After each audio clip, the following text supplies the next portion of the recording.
Time now for our business update, and I'm joined on set by Anke Uhle. Good morning, Anke. We're starting with the fallout from the US announcement of huge tariffs on Chinese imports. That's right, Rochelle. Beijing has responded to this quite drastic step by US President Donald Trump, but China is so far staying measured in its response. This morning, the Commerce Ministry proposed a list of 128 U.S. products as potential retaliation targets. Those goods have an import value of only $3 billion versus $60 billion for the U.S. tariffs. And Beijing said it would only trigger its tariffs if it cannot reach an agreement with Washington first. Earlier, we spoke to our China correspondent, Katrina Yu, who explains why Beijing may have chosen to hold back.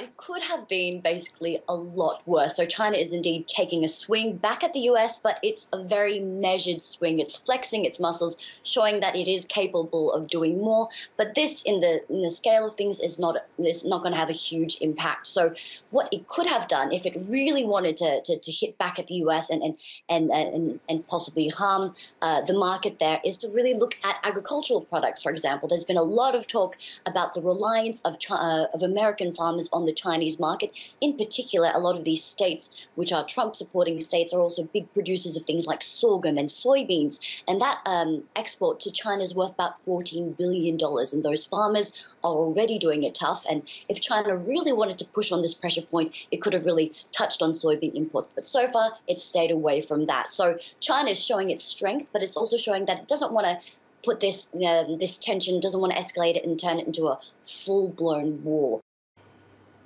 Well, that was our Beijing correspondent Katrina Yu speaking to me earlier. Now, Anke, there have been fears of a trade war between the US and China for some weeks now. How are markets reacting to this latest escalation? Well, as expected, Rochelle, we saw a major sell-off on Wall Street for yesterday's session. All major indexes closed more than 2% in the red.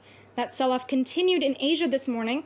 Obviously, Chinese markets dropped. The Hang Seng in Hong Kong and Shanghai both down more than 3%, but Seoul's Kospi and Tokyo's Nikkei were also trading down. Technology stocks were the worst off since those tariffs do target the telecommunications sector. Right, moving on to Facebook now, and we're seeing more executives from the social media giant apologizing for the data breach that broke earlier this week. Yeah, Facebook's really getting slammed this week. It's lost billions of dollars since news got out that user data had been accessed by the data firm Cambridge Analytica. After days of silence, CEO Mark Zuckerberg first apologized for the incident and promised more regulation. Now, Chief Operating Officer Sheryl Sandberg is apologizing again. Let's listen to her speaking to CNBC yesterday. This was a huge breach of trust. People come to Facebook every day, and they depend upon us to protect their data. And I am so sorry that we let so many people down. So Mark announced very strong steps yesterday. He announced that we're going to be investigating and auditing apps, and if we find misuse, we're going to tell people. He announced that we're going to be further shutting down platforms so apps get much less data, and that people on Facebook will have very easy ways to see and control. We're going to put that front and center of the apps. In other news, the United States has narrowly avoided yet another shutdown. Tell us more about this spending bill that's just been passed by Congress. Well, Congress has given final approval to a giant $1.3 trillion spending bill that puts an end to budget battles for now. The bill was approved in the Senate just after midnight in Washington, with large increases in military and non-defense spending. It's now waiting for Trump's signature. This will keep federal agencies funded until September 30th, but it's been a long battle to get this passed. Lawmakers were supposed to have it done last October. Right, changing gears, some pet owners in Hong Kong are shelling out a lot of cash for a luxury getaway with their best friends. That's right, it sounds a lot like a honeymoon, and the price point is quite like a honeymoon as well. A woman from Hong Kong spent $30,000 for a flight on a private plane and a 5-day holiday with her 2 dogs, Ding Dong and Fun Fun. She booked her trip through the company Life Travel, which started offering pet packages from Hong Kong to Japan last year. And she's not the only one. Apparently, business is booming. Many of these pet owners don't want to put their pets in the overhead compartments and are willing to pay a lot of money to make sure that their pets are having a good time. But how do they know that their pets are having a good time?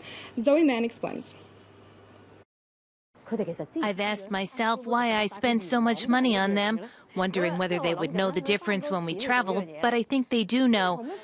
For example, their noses are sensitive, and they were constantly sniffing around. They must have known the air smelled different. They also seem to take notice when people speak. They probably thought, oh, why aren't they talking in Cantonese? I love this idea, Anke, but Ding Dong and Fun Fun, love the dogs' names as well. I mean, listen, if you've got the cash, go for it. Yeah, I think $30,000. I think it'll be a while. It'll be a once in a lifetime. You'd have to sort of save up for a few months or even a few years, I say. Anke, thank you very much for that. Anke Ulla there with the business update. Well, stay with us here on France 24. Live from Paris is back in just a couple of minutes. Don't go away.